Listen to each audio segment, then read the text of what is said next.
Hi everybody. I'm going to do a quick review for you today for this digital trail camera set. So you get two digital trail cameras in this set, and let's go ahead and take a look at what comes in the box.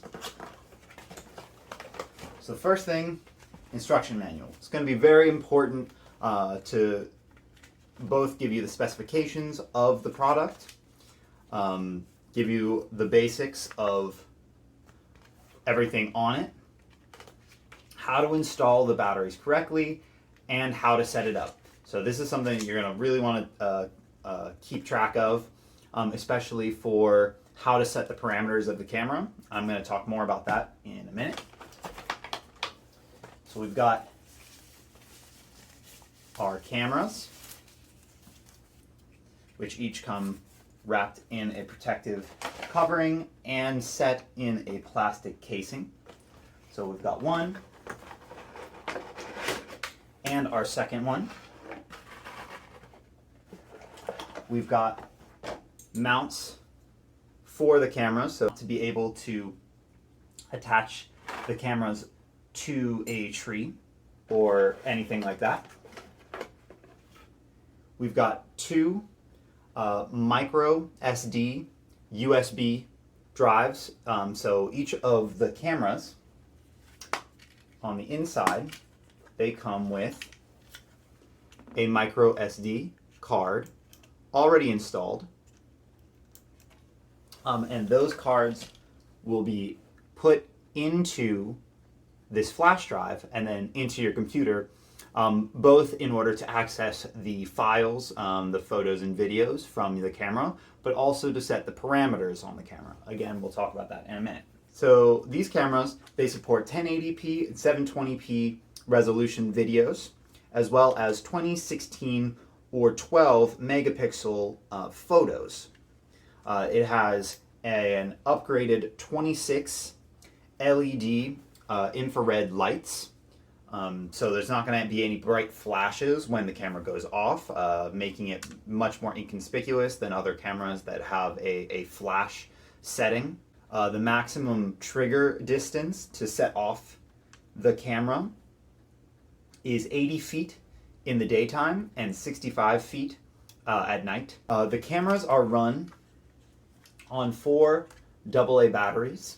Another cool feature that you can set on these cameras is a time-lapse function. So instead of having it only take a photo or video when it is triggered, you can set it to go off at specific time intervals, whether or not there is a trigger. In order to be able to set the parameters for this camera, what you're going to have to do is you'll install your batteries. You've got your micro SD card in the slot already. You simply turn on. When you do it for the first time, the camera is going to have a red light that turns on, and those are going to flash twice to indicate that the camera now has set up a file on the SD card. So now we can turn the camera back off, remove the SD card, place it into one of our included micro SD card USB drives, and then we're going to place this into the computer, which I'm going to show you. I've got the USB drive plugged in. I found it in my Finder folder. I've got the drive selected, and so now I've got this text file on the micro SD card, which won't be there until you configure the card for the first time. So I just double click on that, and it brings up this. It looks complicated, but if we take a look at our user manual and we go to the setup menu, it shows us exactly what we need to do in order to change the various parameters on the camera. For example, on this second line, it says work mode. All of these things, and then mode equals 3. Right next to it, it even gives us what each value 1, 2, 3, and 4 do. So 1 is just to capture photos, 2 is just to capture videos, 3 is to capture photos and videos, and 4 is that time-lapse mode that I talked about. So in order to change what mode it's on, you simply go to the mode equals 3, select it,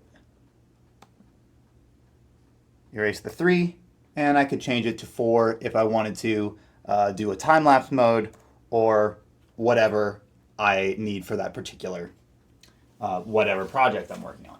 So it's as simple as that. It looks complicated at first glance, but it's quite simple if you just follow the directions as they are written.